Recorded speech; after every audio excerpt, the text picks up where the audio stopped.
We're going to talk about the Crow reboot and the fact that they just can't. This will never happen. I shouldn't say that because now it probably will happen. Maybe that's the jinx they need. Like, this has been in the works for like a gazillion years.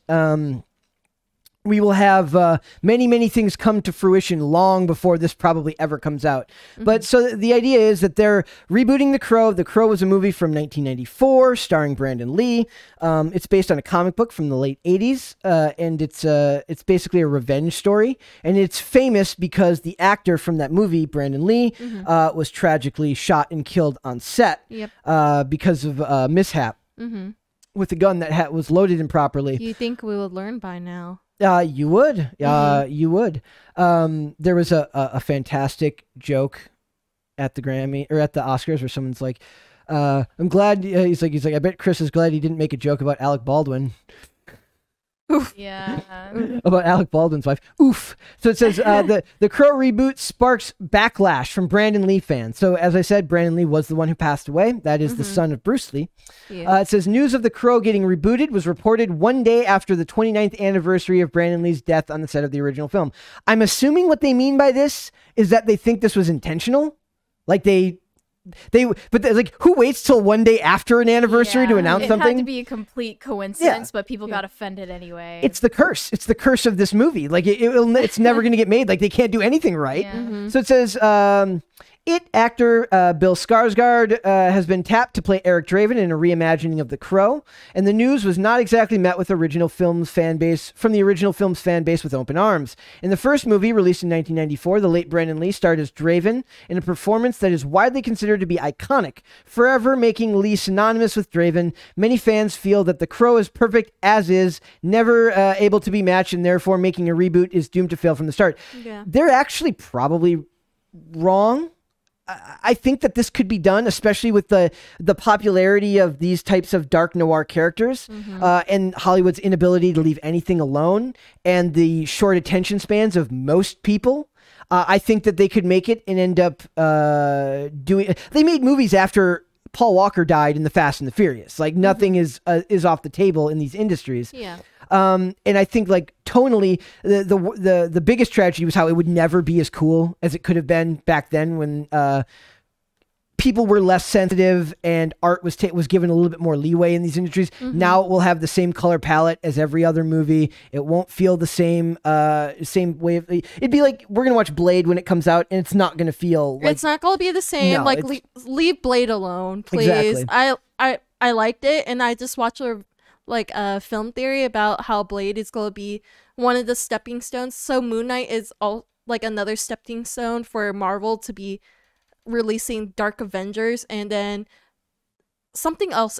The title of the superhero team, I think, has the word Knights in it, and they're like, yeah, so Moon Knight's going to launch off this. So, but for the most part, I mean, these studios, it's going to be bland. It's going to be corporatized and boring. So, the fans took very big issue with the news that Skarsgård's casting in the reboot, which will be directed by Rupert Sanders, who made Snow White and the Huntsman, was broken on April 1st, just one day after the 29th anniversary of Lee's death. While wrapping up his final scenes for the film during production in 93, Lee was tragically killed when a prop gun used for filming was loaded with improperly made dummy rounds. It's eerily similar to what happened to Helena Hutchins on the set of Alec Baldwin's Rust. I would argue that they're not really the same, other than the fact that they both happened on movie sets. There have been many voicing their opinion about this whether this reboot should happen.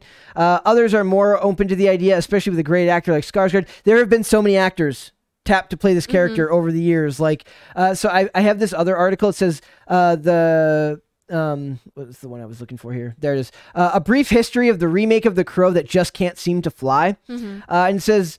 it's delicious. Okay, we're going to go. So this is like the timeline. In 2008, Stephen Norrington signs on to direct the remake of The Crow. By the way, they made sequels to this. They made like Crow, City of Angels or something like that. There was like 2 sequels that were like straight to DVD, which oddly enough nowadays would be like going to Netflix. So they would get made, but be given more play. In 2010, according to The Guardian, Nick Cave is set to script the film, working from both a script from Norrington and James O'Barr. In 2010, Mark Wahlberg is rumored to star in the film. I can't see that casting. That makes no sense to me. So then later on, Norrington exits the project in that same month. In 2011, Juan Carlos Fresnadillo comes on board as director. The film is reportedly set for a rewrite by an unknown scribe, and it just keeps going on and on. Bradley Cooper in 2011 was on talks to starring in it. James McAvoy in 2013 was in talks to star in it. Tom Hiddleston. It looks like they're just picking names out of a hat. Like none of these people really feel like they have the same energy to me. And then we go all the way up through 2015. And then in 2018, Jason Momoa, there was actual test footage of Jason Momoa. By the way, I stand by that. I think that he should never shave his beard. He should always have his beard. Well, when he was younger and he had like shorter hair with no beard, he looked okay. He was on Baywatch. Yeah. He was on the original Baywatch. That's how long he's been around. And he's only in his 30s or like 30s or early 40s, right? Early 40s, I believe. Okay. So it says the Crow celebrated its 27th anniversary, and they go down and they show you all of the various things here. Do you think this is a movie that should get made? No, I think Hollywood, because again, Hollywood's running out of ideas, so they just want to play it safe and just remake things that they know it's gonna have a cult following already. But I just don't want remakes anymore. But if they're gonna make one, I think Bill Skarsgård is a good choice. Just his face is rather yes, disturbing, macabre. I don't know. There was who was it that we saw earlier? I was like, he looks like a young Steve Buscemi. He does. I couldn't believe it. Like I was like, no, and then I clicked on the picture. I'm like, oh my god, he does look like a young Steve Buscemi. I get the people who are mad about being, because they really Lee's like he's really synonymous with this role. Yeah. So it's like it's hard to do. But they said they made movies about the Fast and the Furious after Paul Walker passed away. Not the same thing because it's not like they recast that character. But the franchise still went on, and it was 7 films in when that happened. Yeah. So well, I just want to say, like, I love Paul Walker, but Paul Walker didn't have like a big impact like the Lee family. If you think about it. If they want Brandon Lee back, there is the option of just AI generating his I don't face. think fans will allow they that. did that it's disturbing, and I don't support it, but they could do it. They had to do some of that for the final scenes in that movie. They had to do post-production to like they had to do doubles. Like an extra. I don't think that should be legal because it's like it's written in their contract. So if they do want to act, they have to basically. But what it. about for a new movie when the person's already dead? Like I just don't. There's think a that movie. That should be allowed. There's a movie from like 2013. It's like a Danish film where Robin Wright, her character, it's like she's like like a fictionalized version of Robin Wright, sells her likeness to a movie studio, and they use her. In stuff that she has no say in because she sold her likeness, not her talents. So like you could be dead and they could be making movies about something you completely disagree with, and you wouldn't have any say in it because you sold your soul. The Simpsons have a episode. It's like a part of Treehouse of Horrors where basically they hire Homer to like kill off and assassinate like celebrities and politicians because they said basically famous people like them, once they're dead, they have no say.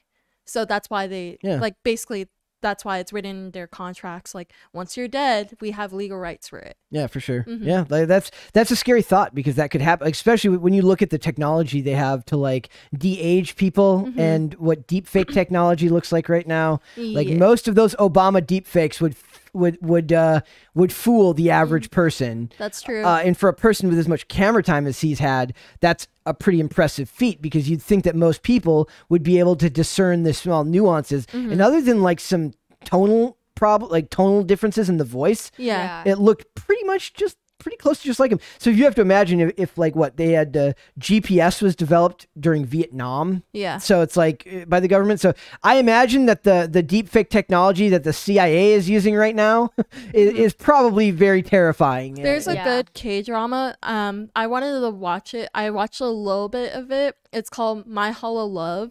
And it's on Netflix if you guys want to watch it. But it's kind of like that where this actor, he doesn't look like the hologram, but he sells his likeness to this company. Yeah. And the girl like falls in love with the hologram, but she meets the actual person who's the actor, and she slowly falls in love. But the AI for the hologram kind of has its own mind, and it falls in love with the girl too. So they fight for her. That's very Black Mirror. Yeah, it's kind of weird, and I kind of like it. But imagine that, where we just have actors, they paid, like, basically they sell off their likeness to a company, and then all of a sudden this AI is, like, looking like you. It it kind of sounds like what gives their likeness value if they haven't acted for real yet, you know? I don't know. Well, I'm still like really like into it. It'll come after somebody dies. For like a celebrity actor, it makes sense because they have like a certain amount of capital behind their name and their likeness. Like imagine Futurama had one episode where they had a bunch of AI robots look like Lucy Liu, and they're basically you can buy her and do whatever with her. I love Lucy Liu. She's fantastic. Do you like her because of the Charlie's Angels skit? No, I loved her because she was on Kill Bill, but Elementary. I love the show. A perfect example that you can race and gender swap a character and have it actually. No, that wasn't Lucy Liu. Well, you're wrong, but okay. Are you sure? Yes.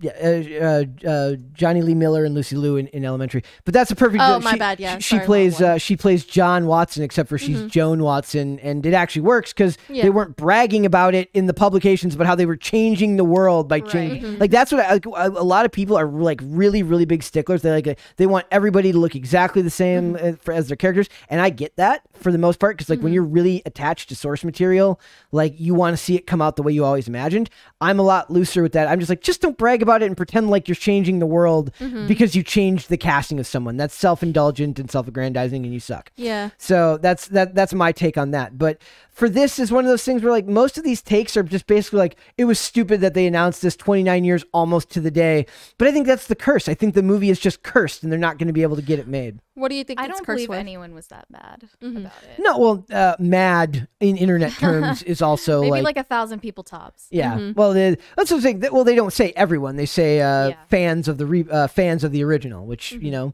for a movie that has a cult following, so it's that movie. Those are all Gen Xers who love that movie or a little bit older. They're not all sitting on Twitter, I'm sure. Yeah. So for what it is, it's just a further example of the curse keeping this movie from getting made, I think. So we will see where that goes, but now it probably will happen. Now that we've like talked it into existence, it will probably end up getting made. Yikes. So yeah, we'll see if Bill Skarsgård ends up doing that one. Thanks for watching this clip, guys. If you want to see full episodes or follow us on social media, links are in the description below. Bye.